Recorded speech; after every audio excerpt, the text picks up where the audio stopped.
Olá, muito bom dia. Estamos juntos agora no Enem1. Essas são imagens do Recife, onde a temperatura hoje, não passa dos 30 graus. Nesta quarta-feira, temos céu parcialmente nublado, chuva isolada e fraca à noite aqui na região metropolitana.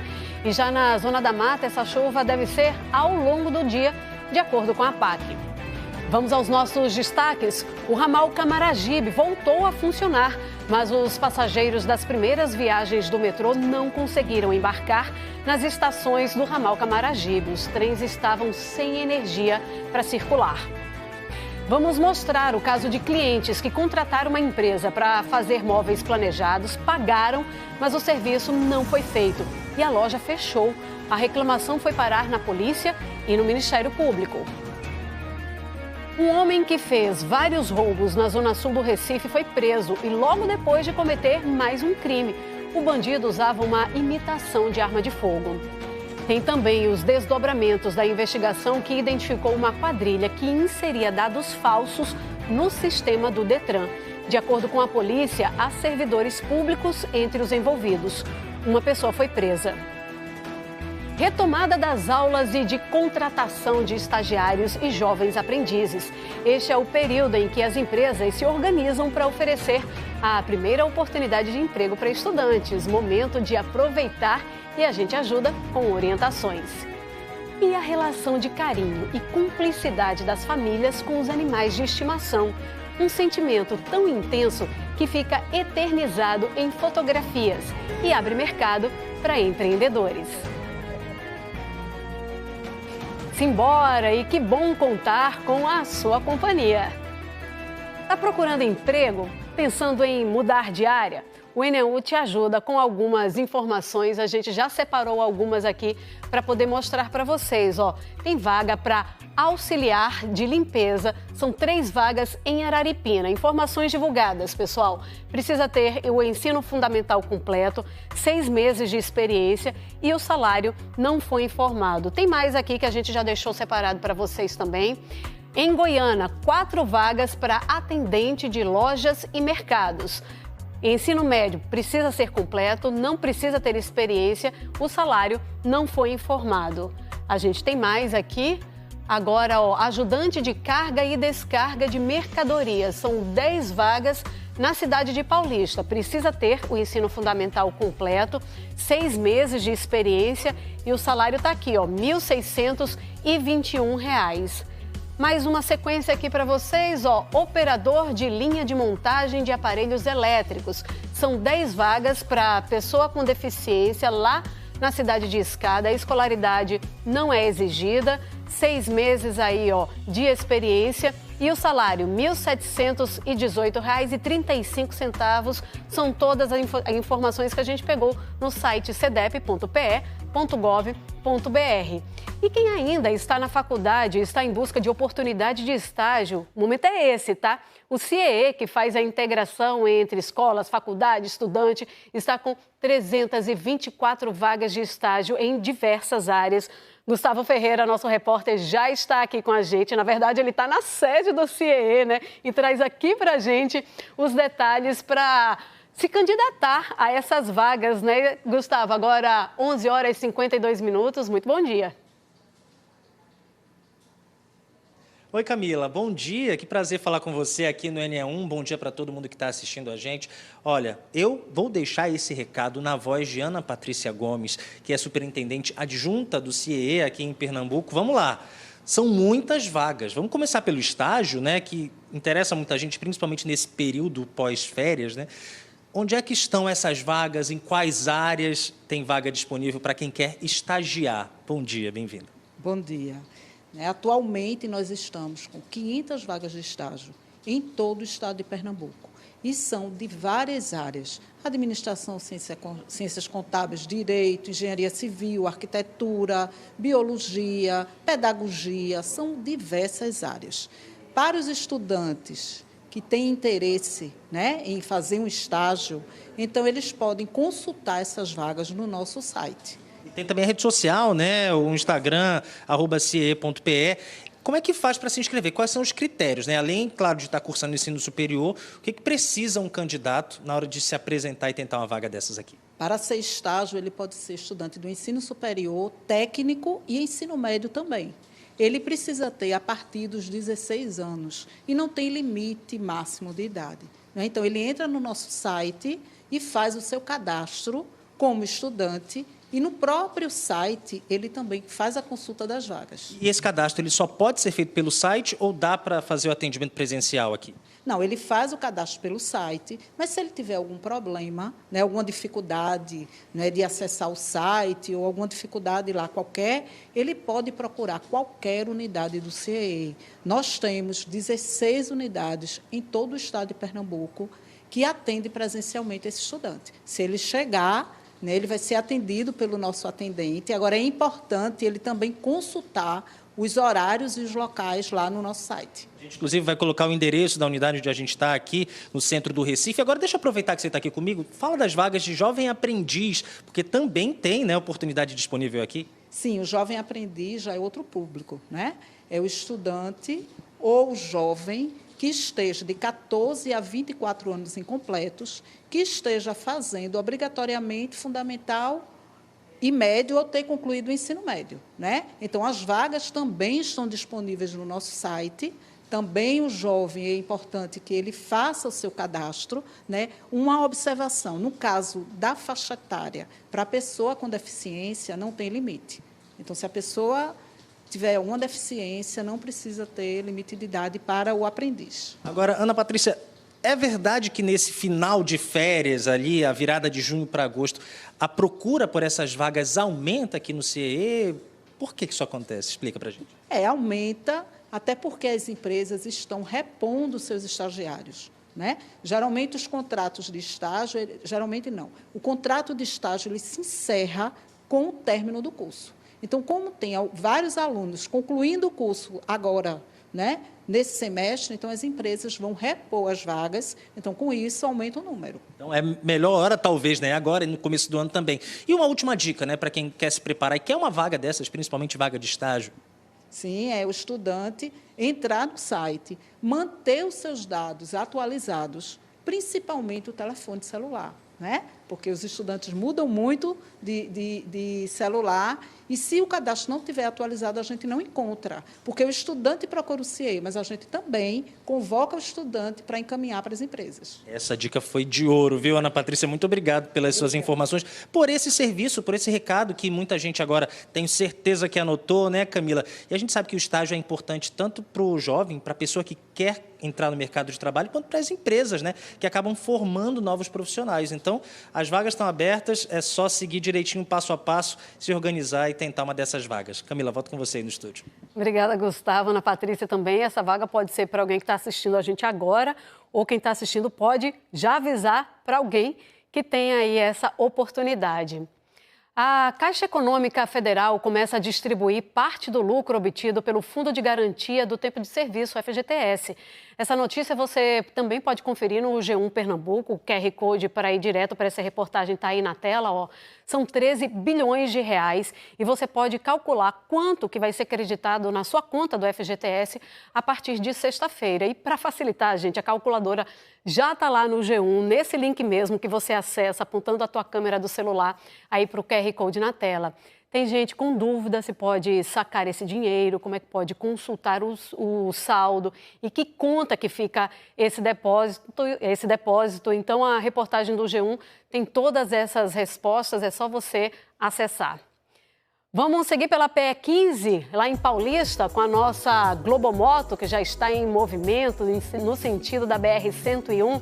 Nesse momento, ó, a gente vê o trânsito bastante tranquilo aí. Estamos de carona com Elvis Lopes e aí, ó, boa hora para passar por lá. Vamos ver outros pontos, ver como é que está o trânsito, então, na Avenida Caxangá. Esse é o bairro da Iputinga, no Recife, tá, pessoal? No lado direito, sentido Camaragibe, lado esquerdo é o sentido do Derby. Sinal está aberto, a gente vê os carros passando pelos dois lados. Bora para a Avenida Norte, bairro da Mangueira. Agora sim, Mangabeira, perdão. No lado direito, o sentido da Encruzilhada. E no lado esquerdo, o sentido da BR-101. Sinal de trânsito fechando agora, mas a gente conseguiu ver a movimentação nos dois sentidos. E agora, ó, vamos para a Avenida Alfredo Lisboa, fica no bairro do Recife. E a gente vendo aí os carros passando, para quem está indo para a zona norte da cidade, para quem está indo para Olinda. Também tem um carro para... Ah, não, agora movimentou. Achei que o carro estava parado bem em cima da faixa de pedestre, mas não. Seguindo a movimentação por lá, a gente vê um trechinho ali, ó, da Praça do Marco Zero, algumas tendas ali também montadas na Rio Branco. Movimentação tranquila por enquanto também no bairro do Recife. Agora vamos ver imagens da Avenida Dantas Barreto, na região central do Recife. São imagens gravadas há pouco.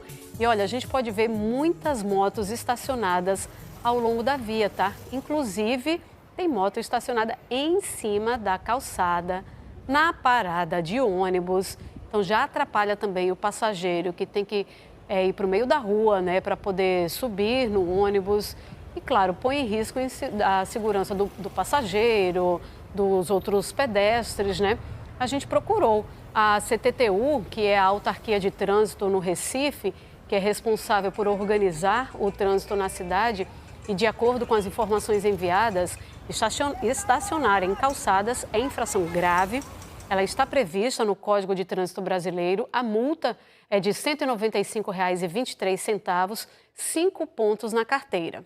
A CTTU informou que vai intensificar a fiscalização ali na região e reforçou que a sinalização de proibição de estacionamento irregular ali naquela área é frequentemente alvo de vandalismo.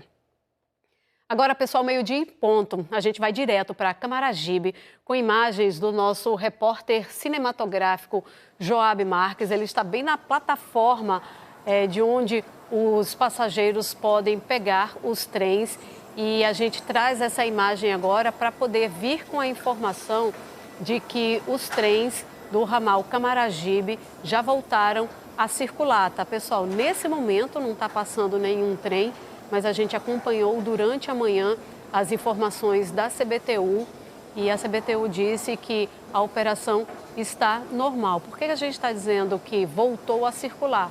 Porque a situação está bem diferente do início da manhã de hoje, né? Quando houve um problema de fornecimento de energia e todas as estações do ramal Camaragibe ficaram sem funcionar por mais de 2 horas, bem no horário de pico do movimento, né? 45 mil pessoas afetadas.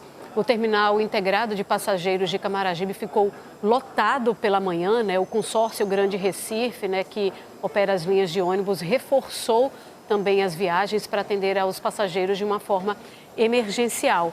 Alguns passageiros que estavam em outras estações para seguir para o ramal Camaragibe, inclusive, foram pegos de surpresa pela manhã. Vamos ouvir. Agora eu vou descer, procurar um coletivo para chegar até Camaragibe. Pegar um ônibus e teria que parar no meio do caminho ou tem um ônibus direto? Tem um ônibus para a cidade, da cidade para Camaragibe. Eu pego todo dia a rodoviária Camaragibe, aí eu fiquei sabendo por você mesmo, eu vou ter que voltar para o aeroporto, no caso, pegar um tipo rodoviária para poder ir. Mas você vai pegar o Jaboatão, o ramal Jaboatão ou não? Vou pegar o Cajueiro Seco para poder ir para o aeroporto, de lá pegar um tipo rodoviária. Bom, então só reforçando que agora todo o sistema do metrô está funcionando normalmente, tá? E a seguir, nós recebemos informações de que parte do teto do Hospital da Restauração cedeu e atingiu uma paciente. A gente está apurando mais informações e traz os detalhes sobre esse assunto já já. E você vai ver também que clientes contrataram uma empresa para fazer móveis planejados, pagaram, mas o serviço não foi feito. A loja fechou e a reclamação foi parar na polícia e no Ministério Público. E ainda, como tratar as varizes? Aqueles vasinhos aparentes que incomodam podem até precisar ser retirados com cirurgia, geralmente nas pernas. A gente fala sobre isso já já. O NE1 volta em instantes, agora 12h03.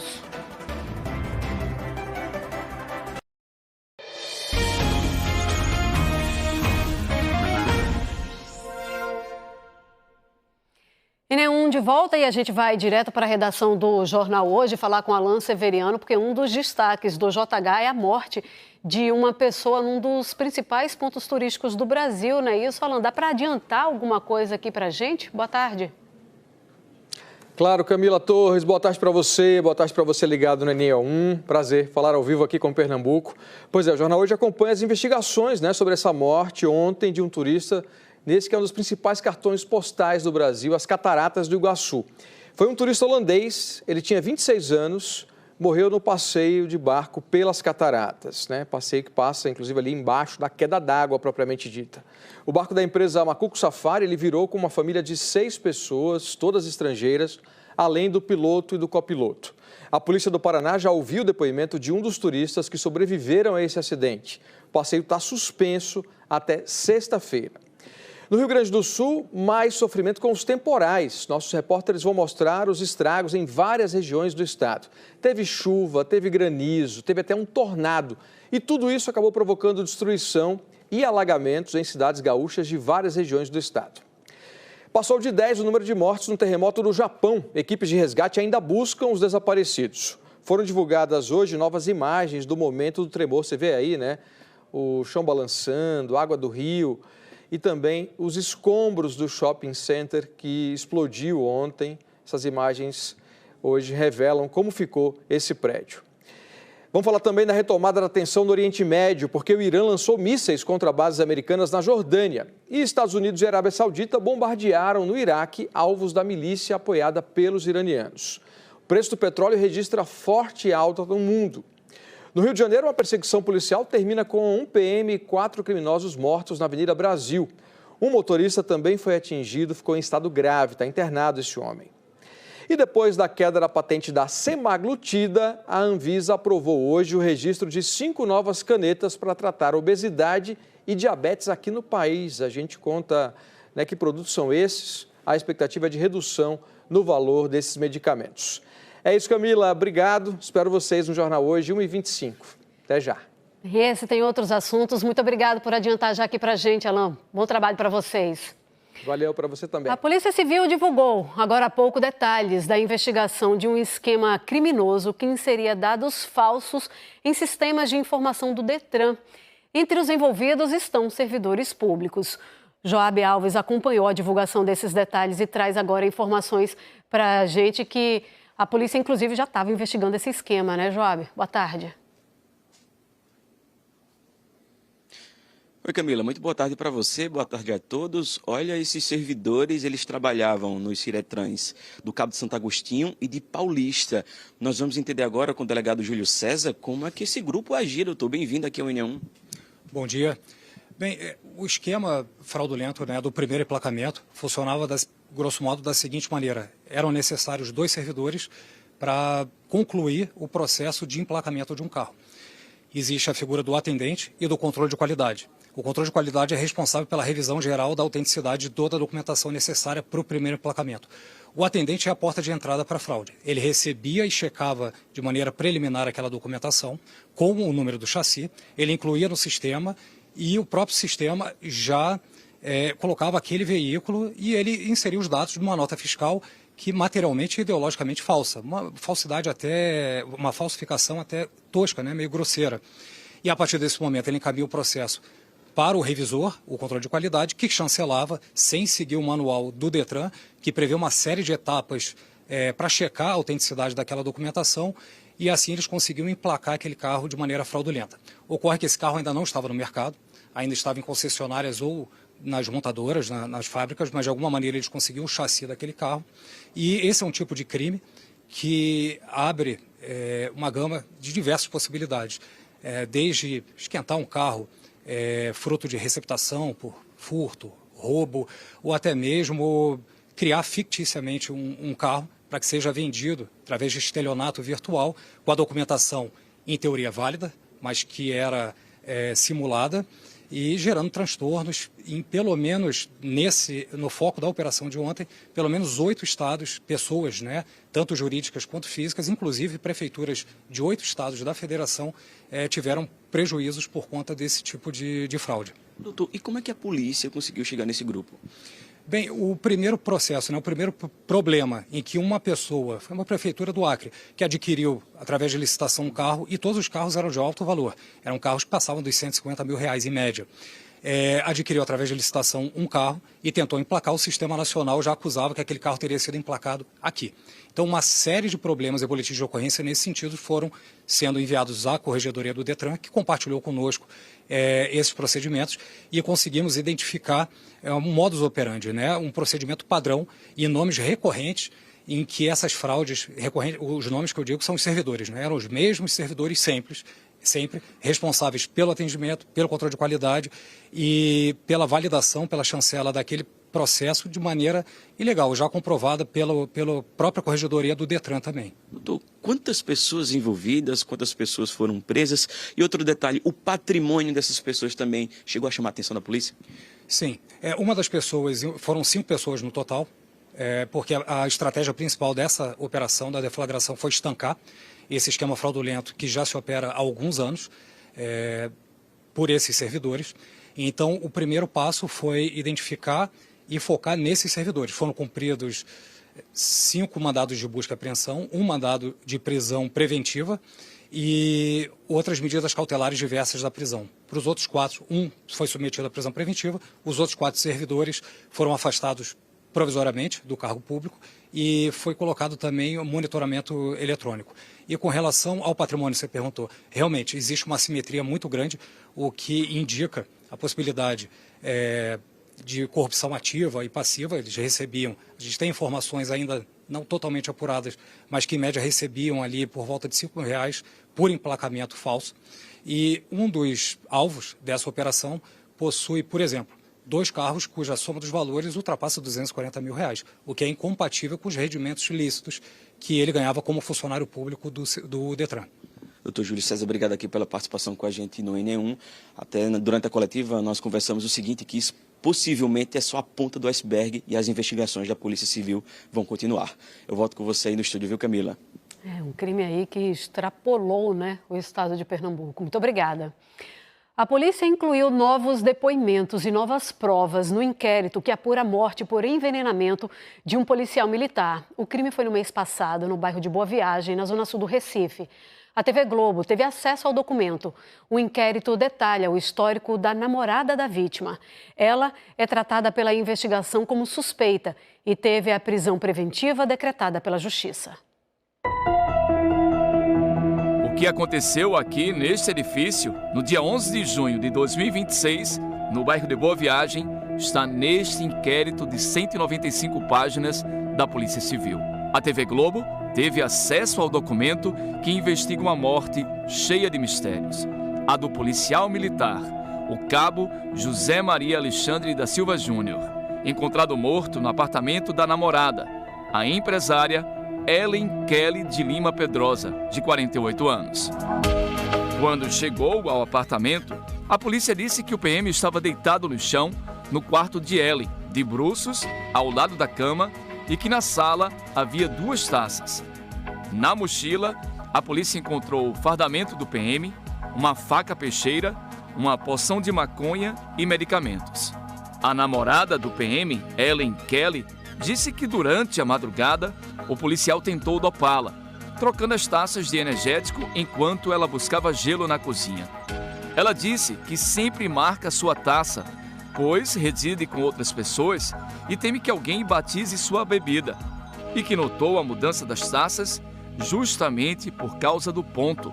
Os laudos toxicológicos e químicos revelaram que a taça de Ellen continha apenas sibutramina, um inibidor de apetite.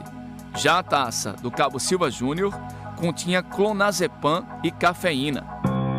O médico legista disse que a vítima apresentava eliminação fecal involuntária e vômito, sintomas compatíveis com um quadro de intoxicação aguda por sedativos. Ellen morava no apartamento e alugava os quartos para outras pessoas. No inquérito, os inquilinos negaram as versões apontadas pela namorada do policial militar. Um deles declarou que nunca teve marcação alguma nas taças, pratos ou talheres e que naquela manhã foi a primeira vez que viu a louça marcada. O documento também reúne imagens de agressões que ela praticou contra o PM dentro do elevador do prédio. A polícia também ouviu o depoimento desta testemunha-chave, ex-namorado de Ellen Kelly. Com medo, ele pediu para não mostrar o rosto. O homem relatou que Ellen era extremamente ciumenta e que durante o relacionamento de quase um ano foi agredido várias vezes. Fotos anexadas ao inquérito mostram marcas de agressão e roupas rasgadas. Ele contou à polícia que também foi dopado por Ellen. Para proteger a identidade da testemunha, a TV Globo modificou a sua voz com o uso de inteligência artificial.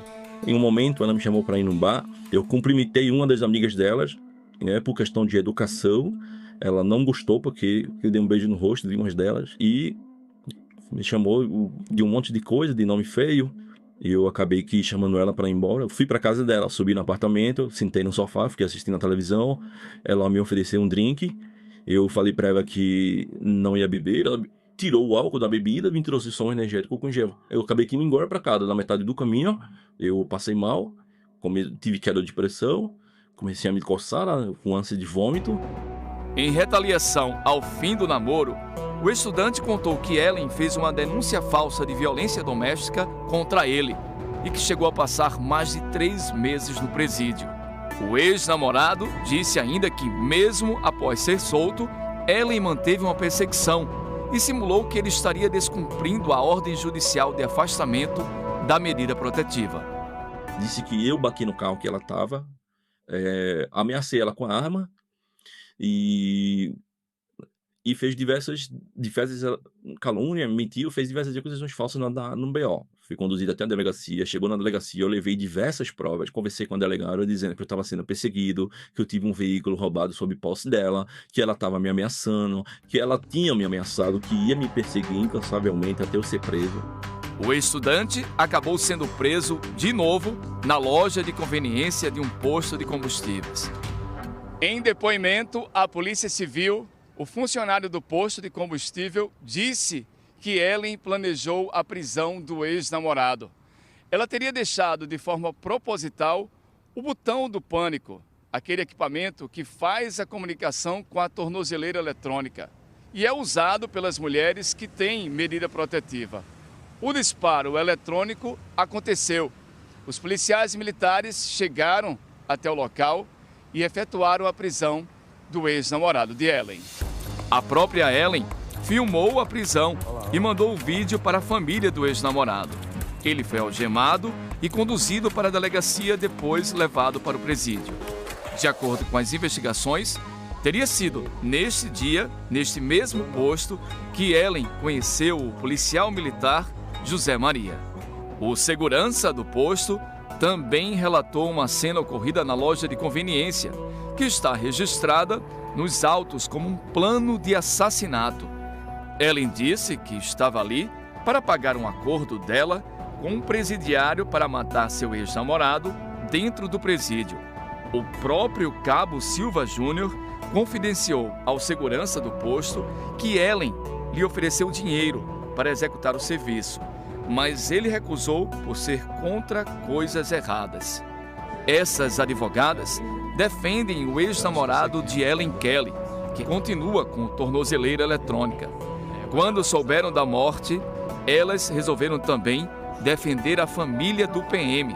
O nosso objetivo agora é concluir o modus operandi de um caso para o outro, é poder mostrar para a justiça toda essa utilização dela de uma pauta tão importante que é a Lei Maria da Penha, que é uma pauta de feminicídio, que muitas mulheres realmente precisam dessa pauta e ela está utilizando disso para benefício próprio, onde uma pauta que deveria ser justa, né, para todas as mulheres está sendo usada para enganar e para mentir.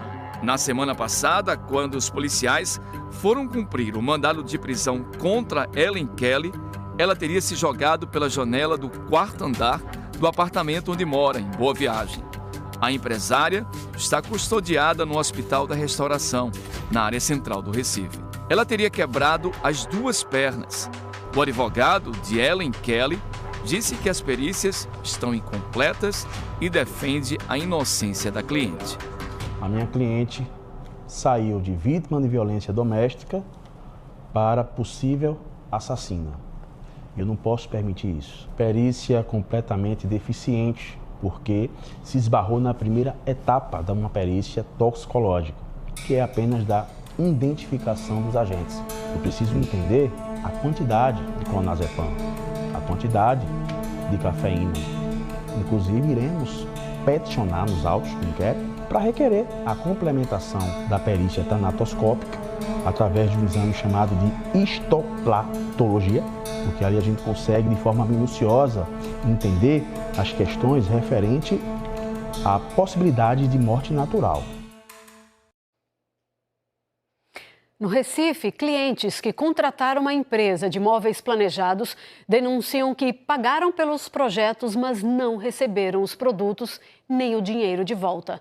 Eles dizem que a empresa fechou as portas de forma repentina e não deu satisfação aos consumidores. O caso está sendo investigado pela Polícia Civil. Com a compra do apartamento veio o desejo de mobiliá-lo, mas para Vitor o sonho virou um pesadelo. Após contratar uma empresa de móveis planejados, ele teve um prejuízo de quase R$46 mil, valor que pagou à vista.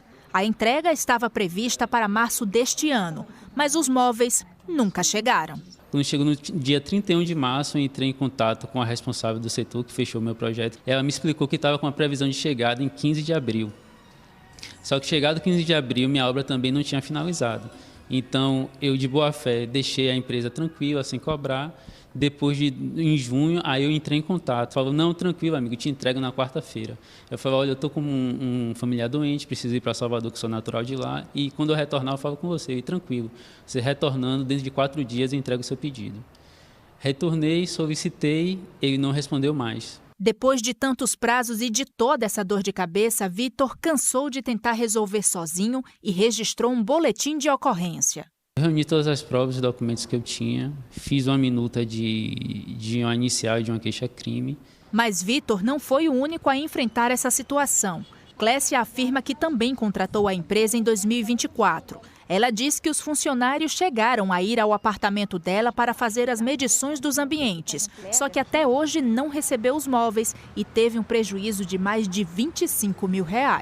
Um sonho, né, que foi por água abaixo, totalmente frustrante, né, porque assim, a gente pesquisou essa empresa, assim, a gente não fez nada né, no escuro. E a gente teve essa decepção, né, essa frustração e assim, eu não desejo para ninguém. Um grupo em um aplicativo de mensagens foi criado com mais de 60 pessoas que afirmam também ser vítimas. Até agora, o valor total do prejuízo é de quase R$2 milhões.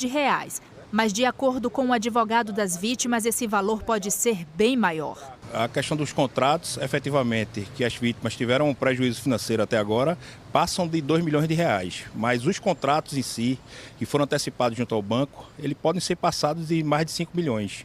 As denúncias chegaram ao Ministério Público de Pernambuco. Clientes que afirmam ter sido prejudicados pela mesma empresa se reuniram para pedir a investigação do caso. A gente tem um suposto cometimento de crimes de estelionato, que vamos aí entrar com a notícia crime nesses próximos dias, para que a gente possa trazer elementos aí para o delegado e o Ministério Público e o Judiciário. De acordo com as vítimas, o prédio onde o estabelecimento funcionava fechou as portas de forma repentina. A empresa divulgou um comunicado alegando problemas financeiros e o imóvel está com placa de aluga-se. O perfil da loja nas redes sociais foi desativado e os clientes dizem que não conseguem resposta por nenhum canal de atendimento. A defesa do proprietário afirma que a empresa enfrentou problemas operacionais com a fábrica e a montadora responsáveis pela entrega dos móveis. Percebemos que houve uma crise financeira, na qual está sendo comprovado que houve uma compra de materiais, na qual eles fazem móveis planejados, e a fábrica deveria entregar no momento oportuno e não aconteceu. Diante também de uma outra situação, que foi uma junção de problemas, houve um contrato com a construtora, uma imobiliária, que seria entregue mais imóveis, que eles deveriam montar. E houve um atraso, então as empresas não entregaram os móveis, como também as montadoras não fizeram a entrega, então acumulou os pedidos. Houve uma mudança de sistema também nas compras das madeiras E aí a empresa na qual que eu advogo e defendo, ela teve uma crise administrativa, na qual recebeu, não entregou, e também comprou e não recebeu no momento oportuno. A Polícia Civil investiga o caso e informou que as diligências estão em andamento. Mais detalhes só serão repassados após a conclusão do inquérito. Ainda de acordo com o advogado da empresa, o sócio deve prestar depoimento. A defesa afirma que o estabelecimento está reunindo documentos para apresentar à polícia e que espera devolver o dinheiro aos clientes prejudicados. Eu espero muito, primeiramente, em Deus e segundo, na condição financeira que a empresa está passando, que ela possa ressuscitar o valor que ela tenha e outros empréstimos que tem que ser pago, tem que ser reavisto num banco, algum crédito para devolver o dinheiro pessoal. Na questão criminal, eu não vislumbro crime. Se houver, ele vai responder cabivelmente. E quando uma empresa enfrenta problemas financeiros, será que dá para o consumidor saber antes que a empresa feche as portas? A gente vai conversar então com Gustavo Ferreira sobre esse assunto. Agora sim, Gustavo chegou aqui para a gente. Ele está com um advogado para explicar como é que funciona esse processo, né? Quando uma empresa está com esses problemas e aí precisa acionar a justiça. E queria que falasse também, né, Gustavo, qual é a orientação para os consumidores? Camila, a desgraça financeira tem etapas, né? Nada acontece de uma vez só e a falência talvez seja o pior dos estágios, né? Pedro Nobre está aqui ao meu lado, ele é advogado, a gente estava falando um pouquinho sobre isso agora e começa logo dando esse recado para quem é cliente de uma empresa que faliu. Aí talvez seja a pior das situações, né? Nesse caso, você tem um contrato com uma empresa, ela declarou falência, qual é o direito que o consumidor tem de repente reaver? É possível ter esperança de ter algo de volta? Bom dia. Boa tarde, Gustavo. Tudo bem? Boa tarde, Camila. Boa tarde a todos. Na verdade, quando a gente está nesse estado de falência, é um estado principalmente onde a empresa ela precisa haver uma comunicação direta e ser transparente com o consumidor.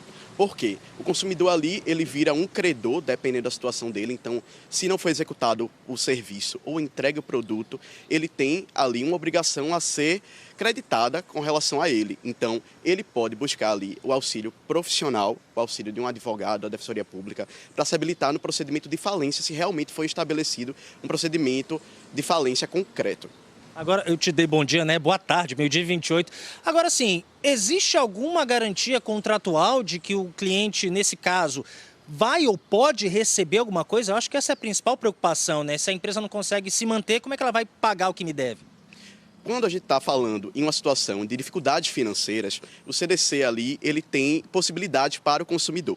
Então, esse consumidor que não teve o produto entregue ou o serviço executado, pode pedir ou forçar aquele fornecedor a executar aquele produto ou executar aquele serviço, ou entregar o produto, ou pedir ali o ressarcimento dos valores pagos, ou ali pedir algo semelhante, um produto ou um serviço equivalente. A grande questão é que quando a gente está num procedimento de falência, se ele for realmente instaurado, né, judicialmente, vai haver ali a necessidade de que aquele consumidor entre dentro do procedimento de falência, se habilite, informe seu crédito com todas as comprovações, com auxílio de um advogado profissional de sua confiança, para que ali ele tenha a possibilidade de acordo com a fila de crédito, né, de prioridade, conseguir aqueles valores de volta. Aí a preocupação, porque pode levar um tempão, né? Muita gente vai ficar esperando aí com auxílio de um advogado, da própria defensoria.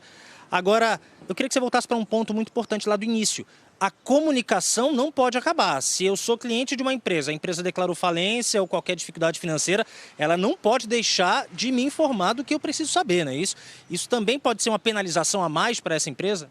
Se a empresa ela fecha as portas, ela some, já há um indício ali de que não há simplesmente uma falência. Pode ser uma possibilidade de que haja um golpe, né? Dificuldades financeiras é possível que toda empresa passe, mas a conduta daquele fornecedor, justamente nesse momento, é que vai fazer com que o consumidor crie a confiança ali e entenda o procedimento. Se aquele fornecedor, dentro do procedimento de dificuldades financeiras ou falência, se mostra propenso a resolver aquelas situações, há um canal de negociação direto, ele informa, divulga as dificuldades ali e as possibilidades daquele consumidor reaver o crédito dele, inclusive buscar canais de soluções, seja online ou presenciais ali, para resolver a questão, é que vão fazer com que aquele consumidor entenda os caminhos que eles vão seguir. Se tratar de um golpe, é importante que aquele consumidor busque as autoridades policiais. Se for um golpe que ele entenda recente, ele busque também mecanismos de devolução, como o Pix, através do Banco Central, enfim, buscar as empresas de cartão de crédito ali para tentar solucionar essa questão efetivamente para ele. Eu contratei um serviço, ele não faltou comigo. Tudo que eu contratei foi feito, né, de acordo com o que está lá no papel, mas a empresa declarou dificuldade financeira, fez uma nota na rede social, ou enfim, avisou que está mal das pernas. Eu, consumidor, posso rescindir o contrato por minha parte, sem nenhuma penalização ou não? Qual é o critério que me permite encerrar o contrato em caso como esse? Se forem só rumores, esse contrato ele não pode ser encerrado ali sem a possível incisão de cláusula ali de alguma multa, alguma penalidade, porque é o consumidor, apenas com um boato, um rumor, que está tentando ali cancelar o contrato. E aí vai ter que ser analisado o caso concreto, o contrato, para entender qual cláusula ali vai incidir, se é uma multa, uma penalidade, uma devolução proporcional de valores. Mas ali existem evidências concretas de que aquela empresa vai faltar com você, ou já está há muito tempo, muito próximo, inclusive, de faltar com você, ou já está, né, nesse meio, se for um procedimento contínuo ali, de entrega de produto ou serviço, você pode sim reincidir esse contrato por culpa exclusiva do fornecedor. Muito obrigado, Pedro Nobre, advogado. E fica aquela orientação sempre, né? Pesquisar antes de contratar qualquer serviço, comprar qualquer produto, para evitar esses riscos de ter dor de cabeça lá na frente. Camila. Uma dor de cabeça daquelas, né? Obrigada, Gustavo. Pedro também. Um homem suspeito de cometer uma série de roubos na zona sul do Recife foi detido durante a madrugada de hoje. E a prisão aconteceu depois de um dos crimes, e ele estava com uma imitação de arma de fogo. E logo depois, outras vítimas também reconheceram esse homem, tá? Vim para cá para poder conversar com o Joab Alves, que tem outras informações dessa prisão. Joab, com você. Oi, Camila. Esse homem foi preso na Avenida Herculano Bandeira, no bairro do Pina, tá? Antes de trazer as informações e também mostrar a câmera de segurança, é importante a gente falar, porque o que chamou a atenção, né, na madrugada, que está até circulando nas redes sociais, a gente tem esse vídeo também no nosso portal G1 Pernambuco, é de um homem na madrugada, né, que está ali num posto elétrico, que está ali abastecendo o carro dele com energia. E aí, no momento de tranquilidade, porque a gente sabe que o movimento é bem tranquilo, né? Geralmente durante as madrugadas aqui no Recife, um homem, que agora eu peço para o nosso diretor de TV, o Alex, mostrar agora para a gente, ele chega, né, e começa a ameaçar, coagir esse homem que está naquela localidade. Ele está com um papelão, você percebe aí nas imagens, e por trás desse papelão ele está com essa arma falsa. E aí o homem começa a agir, o dono do veículo, né? E aí ele começa a correr. E é justamente nessa hora que os policiais militares conseguem prender esse homem de 41 anos. A você que está acompanhando agora o N1, eu já peço para você abrir o seu celular na câmera e escanear esse QR Code, que a gente tem a matéria completa no G1 Pernambuco. Mas eu já adianto também a seguinte forma, tá? Esse homem foi preso e, como você mesmo adiantou aí no estúdio, Camila, outras pessoas identificaram ele, tá? Porque, segundo as informações passadas aí pela polícia, esse homem estava aí cometendo vários crimes no Pina e também em Boa Viagem. Mais uma vez eu reforço a você para escanear esse QR Code aí da tela para conferir a matéria completa no G1 Pernambuco. Eu volto com você no estúdio, Camila. G1 Pernambuco, nosso portal de notícias. Obrigada, viu, Joab? Vamos seguir agora pelo trânsito, vamos para a BR-101 em Paulista. A gente pega carona aqui com Elvis Lopes na Globo Moto, ele está no bairro da Guabiraba, tá? No Recife. Tá vendo aí, esse tráfego todo, esse congestionamento? É porque tem obra um pouquinho mais ali na frente, tá, pessoal? E aí, por causa disso, tem uma lentidão por lá, bairro da Guabiraba, no Recife, BR-101. Tá bom não de passar por lá, hein? Se puder, evita nesse momento. O Avante realizou ontem a convenção estadual. O evento aconteceu na sede do partido, que fica no bairro da Torre, na zona norte do Recife. O Avante anunciou que não vai lançar candidatos majoritários e que vai apoiar a pré-candidatura da governadora Raquel Lira à reeleição. O NE1 fala agora sobre as varizes, aquelas veias dilatadas, meio tortuosas, né?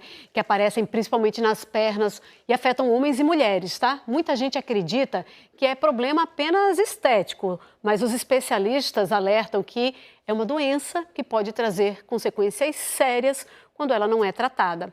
As varizes podem causar dores, inchaço, evoluir para complicações graves e feridas, até trombose. Para entender melhor quando que é a hora de buscar ajuda, quais são os sinais de alerta, a gente chama agora Bruno Fontes, que está acompanhado de um médico para poder tirar todas essas dúvidas da gente, né? Qual é a hora de buscar um especialista, Bruno? Boa tarde. Oi, boa tarde, Camila. Boa tarde a todo mundo. Esse especialista, médico vascular, Dr. Rodrigo Canto, está aqui conosco no NE1. E veja só, você estava falando muito bem dessas questões. Às vezes as pessoas pensam que é estética, não tem problema, coloca uma roupa, e isso vai crescendo, outras consequências elas podem ter depois, e aí vai ter uma doença talvez aí bem mais grave. E isso também acontece tanto com os homens, como também, principalmente, com as mulheres. Doutor Rodrigo, muito obrigado por estar aqui conosco, uma boa tarde para o senhor. Qual pode ser, por exemplo, a gravidade? Quando é que a pessoa identifica que aquilo é uma varize? E se também tem uma relação aí com os pais, com as mães, se isso também tem um fator da história da família. Boa tarde. Boa tarde, Bruno. Boa tarde, Camila. Boa tarde a todos que nos assistem. Bem, varize a gente percebe quando a gente tem uma questão primeiro visual. A gente vê aqueles vasinhos pequenos que a gente chama de telangiectasia. São aqueles vasinhos roxos que aparecem nas pernas. Tá? E eles vão aumentando de tamanho, tem outras de maior calibre. Né? Então, o que a gente primeiro percebe é a questão visual. E depois começa a aparecer sintomas, como peso, um cansaço, tá? Câimbras noturnas, coceira, um queimor nas pernas. Basicamente são esses sintomas que os pacientes nos referem quando chegam na consulta. Doutor Rodrigo, tem alguma idade que isso começa a acontecer, essas varizes aparecem mais? Sim. A questão da idade, a varize é uma doença que ela vai aparecendo com o nosso envelhecimento. Tá? Ocorre a remodelação do tecido conjuntivo das veias e isso propicia o aparecimento. Hoje, 38% da população no Brasil tem varizes e ela vai aumentando a sua incidência com o passar da idade. 70% da população acima de 70 anos tem varizes. Então, envelhecimento, sim, é um fator de risco para o seu aparecimento. Quais as partes do corpo que elas aparecem? Normalmente são nas pernas, tá? Mas a gente pode ter no rosto, no nariz, na testa, mas normalmente o mais comum é nas pernas. O que ela pode provocar se a pessoa, então, não cuidar? Bom, o que é que vai causar, o que é que as varizes vão causar se a gente não se cuidar? Ele vai começar a dar um inchaço na perna, esse inchaço ele vai evoluir para um aparecimento de manchas escuras, que a gente chama de dermatite ocre, tá? E o não cuidado, tá? A partir daí, ela pode formar ferida, que é a grande complicação temida de quem tem varize. Pode também ocasionar esse trombo, as pessoas ficam também com muito medo, né? Que isso também já seria uma consequência mais grave. Isso, na verdade, a varize é um fator de risco para trombose. Então, todo mundo que tem varize é um fator de risco para aparecer trombose. Então, a gente tem que se cuidar. E lembrar que agora, em agosto, é o mês de conscientização da saúde vascular, que é o agosto vermelho e azul. Então, a gente tem que ter esse cuidado, relembrar de procurar um vascular se começar a aparecer esses sintomas, peso, cansaço, ter varizes aparentes, para não chegar a ter uma trombose ou uma ferida.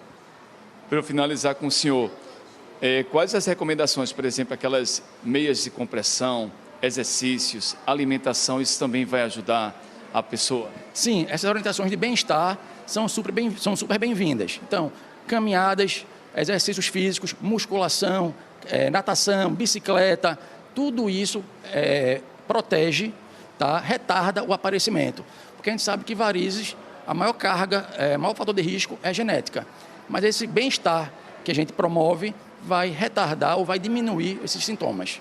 Eu agradeço demais a participação do senhor aqui no NE1, mostrando então, viu, Camila, que não é questão estética, apareceu, se cuida logo, principalmente se seu pai, se sua mãe, se eles já tiverem, você então pode estar nesse grupo mesmo que precisa se cuidar logo. Eu volto com você. Obrigada, Bruno. Doutor Rodrigo aí com as informações corretas, né, para orientar as pessoas nos cuidados com a saúde. Parte do forro de uma sala do Hospital da Restauração caiu hoje pela manhã. Uma paciente foi atingida e precisou ser levada à sala de cirurgia às pressas. E Mário Carvalho está na frente do HR para trazer mais informações para a gente. Com você, Mário. Oi, Camila, boa tarde para você e a todos. Esse acidente dentro do Hospital da Restauração mobilizou as equipes médicas no fim da manhã de hoje. Foi por volta das 10 horas da manhã. Segundo informações obtidas aí pela nossa produção, parte do forro do teto da sala de recuperação pós-anestésica, que funciona dentro aqui do bloco cirúrgico da unidade, desabou e atingiu uma paciente que estava internada no local.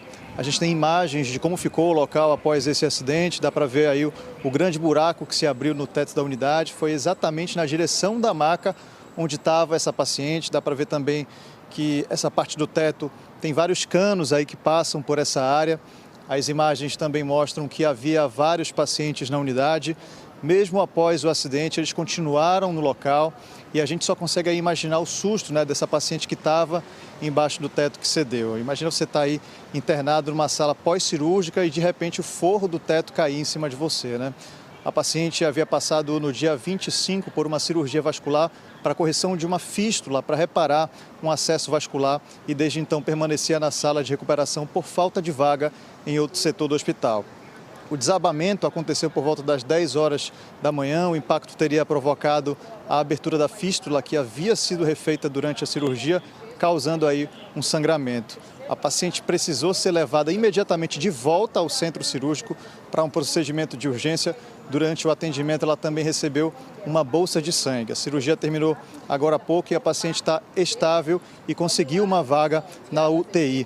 A gente vai conversar agora aqui com os responsáveis A gente vai falar aqui com o responsável pelo Hospital da Restauração e também com o procurador do Estado, que vão falar sobre o estado de saúde da vítima. Bom dia a todos. A paciente ela já está na direcionamento para a UTI, ela acabou de terminar a cirurgia de correção do sangramento da fístula, foi tudo feito sem intercorrências. O paciente encontra-se bem estável, passou por um procedimento de exame de imagem e tomografia para avaliação por causa do trauma, mas graças a Deus, aparentemente, na primeira avaliação do radiologista não tem nenhuma lesão, nenhuma fratura, nem nenhum trauma.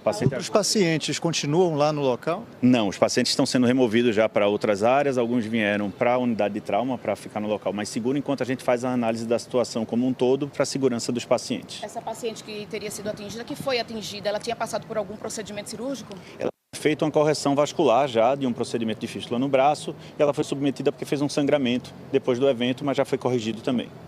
A gente sabe informar se essa parte aqui do hospital é a que havia passado por uma reforma, porque a gente sabe também que o Hospital da Restauração passou por uma reforma grande recentemente, né? Não, essa parte ela ainda não estava em reforma, era uma área que está contemplada no processo de reforma do hospital, mas ela ainda não está sendo reformada nesse momento.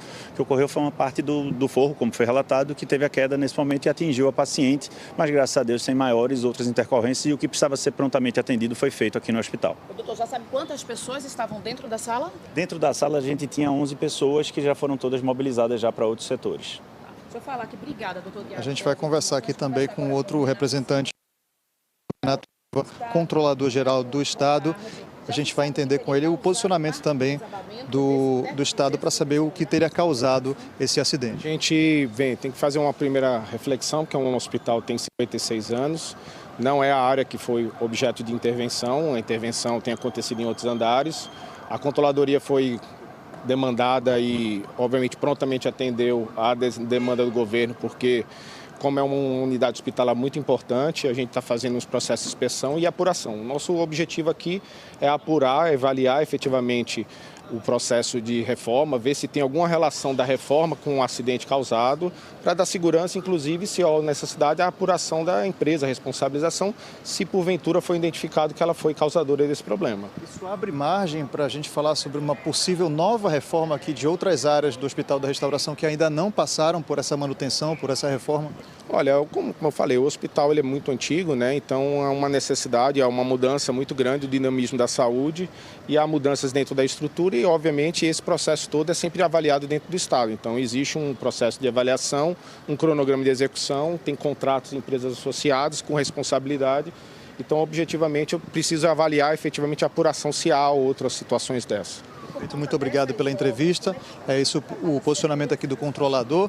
A gente tem a informação de que a mulher passou, né, essa paciente que foi vítima desse acidente, onde parte do forro caiu em cima dela, ela passou por uma outra cirurgia, está em estado estável nesse momento. Vou voltando aí com você, Camila, qualquer atualização a gente chama daqui. Obrigada, Mari. Também tem as atualizações que vão acontecendo em tempo real lá no G1 Pernambuco. O QR Code está na tela também para que os nossos telespectadores e os nossos internautas, né, também possam acompanhar por lá. E a seguir, a relação de carinho e cumplicidade das famílias com os animais de estimação. Esse sentimento intenso fica eternizado em fotografias e abre mercado para empreendedores. O ENE1 volta já, agora 12h46.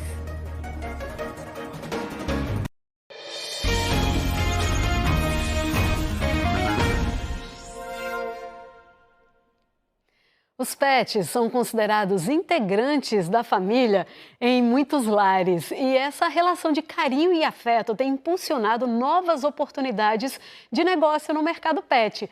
Uma delas é a fotografia especializada em animais, que transforma momentos do dia a dia em recordações para a vida toda. O setor atrai profissionais de diferentes áreas e mostra como com criatividade, os empreendedores registram esse amor todo pelos bichinhos que caminham juntos com os tutores. O espaço é acolhedor e todo preparado para receber os animais e os responsáveis por ele. Marcela tem um carinho enorme por registrar momentos especiais no estúdio de fotografia ao lado de seus fiéis companheiros. A cadelinha Princesa, isso mesmo, sem um R, de 7 anos, e o cão Tom, de apenas 1 ano. Para ela, cada sessão é uma oportunidade de eternizar o amor, a cumplicidade e a alegria que compartilha com os animais. Quem é mãe e pai de pets sabe a importância de registrar cada momento deles, né? Cada evolução, cada alegria que eles transmitem pra gente. A gente já fez álbum de Natal, de praia, ela já fez São João, ela já fez Carnaval. O fotógrafo Rafa de Lira encontrou nesse nicho uma nova oportunidade de empreender. Durante a pandemia, ele investiu nos estudos de fotografia, mas ainda buscava uma área de atuação. A virada veio em 2022, quando fotografou os gatos de amigos e percebeu o potencial desse mercado. Ele também trabalha de carteira assinada, como um profissional de comércio exterior. Mas hoje, o foco do trabalho é contar histórias de famílias e os pets delas. Eu tinha um estúdio em casa, e aí levava alguns animais, tinha meus animais em casa também, e havia um conflito de cheiros, etc., algum estresse. Então foi melhor, depois disso, alugar uma sala e fazer um estúdio propriamente. Você acredita que é um mercado que tende a crescer ainda mais? Bastante. Aqui em Pernambuco, principalmente, são poucos profissionais dedicados à fotografia pet. No Brasil já tem bastante. E eu acho que muitos fotógrafos, inclusive, não conhecem esse nicho. A partir do momento que eles passarem a conhecer, vai crescer muito mais. Ele conta com Gleice, cirurgiã dentista, que também é assistente do estúdio e acompanha atentamente cada etapa do processo. Nos momentos dos registros fotográficos, está sempre presente, zelando para que cada clique seja eternizado da melhor forma possível. Uma das funções dela é prender a atenção deles. Os tutores trazem os brinquedos favoritos dos pets para a gente usar durante o ensaio, mas o petisco é sempre o favorito mesmo. O mercado pet continua abrindo espaço para quem quer inovar e empreender. A fotografia é um exemplo de como uma habilidade profissional pode se transformar em um negócio criativo ao unir técnica, sensibilidade e a força do vínculo afetivo entre os animais e a família. Cada ensaio acontece no tempo do pet. É ele quem dita o ritmo do trabalho. Sandra Soares e o marido Marcelo Miller fotografam desde 2019. Precisa ter um gasto energético, eles precisam fazer alguma atividade com o pet para que ele já chegue relaxado e não tenha aquele pico de energia no longo do ensaio. É muito comum cachorro e gato para fotografar, não é verdade? Mas já teve outros animais que você fotografou além deles? Já tiveram vários, desde pato, galinha japonesa, tartaruga inclusive, calopsita, que você imaginar, a gente já fotografou. Um trabalho em um canil mudou o rumo da carreira deles. O casal descobriu na fotografia pet um mercado em expansão e decidiu se especializar. Além das técnicas fotográficas, eles passaram a estudar o comportamento animal para conseguir registrar a personalidade de cada bicho. Nós trabalhamos com 3 modalidades. A gente pode atender em domicílio, né, que foi o caso do Brebote, o primeiro ensaio dele. A gente pode atender ao ar livre ou também no estúdio. Né? A gente também sentiu a necessidade de ter um estúdio específico para atender os pets, né, e as famílias. E na casa do cliente ele escolhe, né, o cenário, a gente leva toda a estrutura, equipamento de iluminação, a gente leva também o cenário, né, almofadas, tapete, tudo, para ficar simulando mesmo um ensaio normal, né, um ensaio de família, só que com pet. O resultado vai muito além de uma foto bonita. Para a Cecília e Daniel, o ensaio fotográfico de Brebote, cachorro de 4 anos, é uma forma de guardar lembranças de um membro da família. Por isso, as imagens destacam a relação de carinho e cumplicidade entre os animais e quem compartilha o dia a dia com eles. Ter essas fotos como registro, né, dos momentos com ele. A gente fez, ele não tinha nem 1 ano, então ele era mais novinho, então a gente costuma fazer esses ensaios para poder ter um registro de cada etapa da vida dele, ter lá registrada. Não, acho que a estante do escritório da gente lá em casa tem mais foto dele do que nossa, com certeza. Que legal, hein? A prática de exercício físico é fundamental para viver com qualidade de vida. O exercício funcional pode ser um grande aliado do envelhecimento saudável, ajudando em atividades do dia a dia, como caminhar, subir escada. E Bruno Fontes está com um educador físico para poder falar com a gente sobre essa prática, né, dos exercícios. E quero saber, Bruno, tem idade limite para começar a fazer esses exercícios? Não tem não, tá? Nem tem assim, quando as pessoas acham assim, não, eu tenho mais de 60 anos, tenho 15 anos, tem que começar logo, sem nenhum problema. Eu estou aqui no Compaz, escritora Leda Alves. Deixa eu dar uma boa tarde para vocês, quero ver se vocês estão fortes. Como é que é? Boa tarde. Boa tarde! Aqui essa turma tá com o professor Gilson Mar Maranhão, todo mundo conhece ele aqui como Gil. Vou lhe chamar de Gil também, boa tarde. Boa tarde, Bruno. Por que esse exercício funcional faz uma diferença na vida dessas pessoas, principalmente nesse público, as pessoas que têm mais de 60 anos? Então, Bruno, esse exercício é muito fundamental, o treinamento funcional. Primeiro, a qualidade de vida que os alunos vão ter juntamente com todo mundo, a interação. Além disso, trabalhamos toda a parte superior e inferior, trabalhamos a parte também, ó. Aqui, se você olhar, a gente está trabalhando o equilíbrio também. Então, assim, são vários fatores que a gente trabalha. Massa, né, Gil? Isso. Desculpa, porque são movimentos que elas fazem também em casa, né? Para terem mais força. E é movimentos básicos, que é no momento de vai pegar alguma sacola, alguma coisa, algum objeto, ela não precisa fazer toda a força, então ela consegue pegar. Aqui a gente trabalha resistência, um pouco de resistência, para a gente trabalhar a parte superior, inferior da nossa perna, para a gente ter força no dia a dia, né? Tem a questão também do envelhecimento da perda óssea, né? Também dos músculos.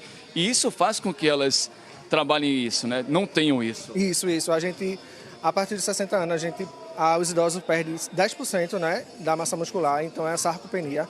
Então, através disso, a gente precisa se exercitar, movimentar o corpo para que eles não percam essa força que eles precisam, né, durante todo o dia. Gil, vem cá, deixa eu conversar com essas meninas aqui bonitas. Como é seu nome?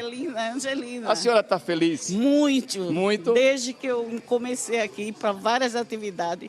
Eu amo isso aqui. Acho que todas as pessoas deviam. Está emocionada, é? Muito. É muito mesmo? Feliz. Feliz? Muito feliz. E principalmente com vocês, de tão perto. Oh, meu professor aí, que é espetáculo. Está fazendo uma diferença na vida da senhora? Muito. Meu e da minha irmã. Minha irmã me trouxe e não pretendo sair até... A irmã está assim, olhando para a senhora com orgulho também, viu? Eu estou muito feliz. Obrigado. É tudo que pode proporcionar para nós, idosos. É a primeira vez que está havendo essa integração, né? Eu fico muito feliz. Fica aqui, então deixa eu falar com sua irmãzinha também. Qual o seu sentimento de estar aqui? Como é o nome da senhora? Helenita. Dona Helenita é com a sua irmãzinha também aqui, malhando, fazendo exercício. É um sentimento muito prazeroso, muito bom. Fez minha vida mudar completamente. Depois que eu comecei, primeiro na hidro com o professor Gil e agora na zumba também. Na zumba também, é? Também. Tá dançando? É. Que beleza. Muito bom. Aí puxei ela e ela vem e estamos maravilhosamente bem. E ela tirou eu de casa e ela... Uma puxou a outra. Uma puxou a outra, mas... Sem largar a mão. E agora não larga mais, porque é muito bom, saudável, a gente se sente bem. E conhece as amigas. E é uma oportunidade para os idosos que nunca teve. E agora eu vou aproveitar. Obrigado, viu? Pessoal, uma boa tarde para vocês.